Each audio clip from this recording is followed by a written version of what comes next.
জয়গুরু। ইষ্ট গ্রহণ করার পর আমাদের কর্মফলগুলি কিভাবে নিয়ন্ত্রিত হয়?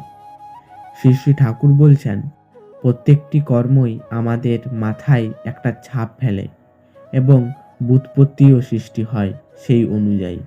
সেই ব্যুৎপত্তি আবার পরে আমাদের কর্মকে পরিচালিত করে।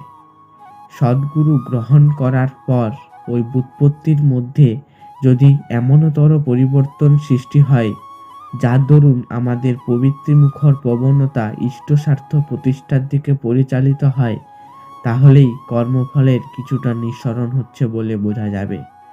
নাম ধ্যান খুব পরিমাণে করতে হয়।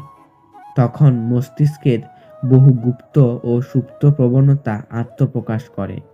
তার প্রত্যেকটা ধরে ধরে ইষ্টের দিকে মোড় ফেরাতে হয়। প্রত্যেকটি চিন্তা, বাক্য ও কর্ম আত্মকেন্দ্রিক না হয়ে ইষ্টকেন্দ্রিক হয়ে ওঠা চাই।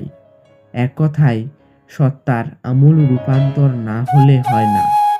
যে জীবনটা এতদিন ঘুরছিল আমি আমার বলে, তা আবর্তিত হওয়া চাই ইষ্ট সর্বস্ব হয়ে।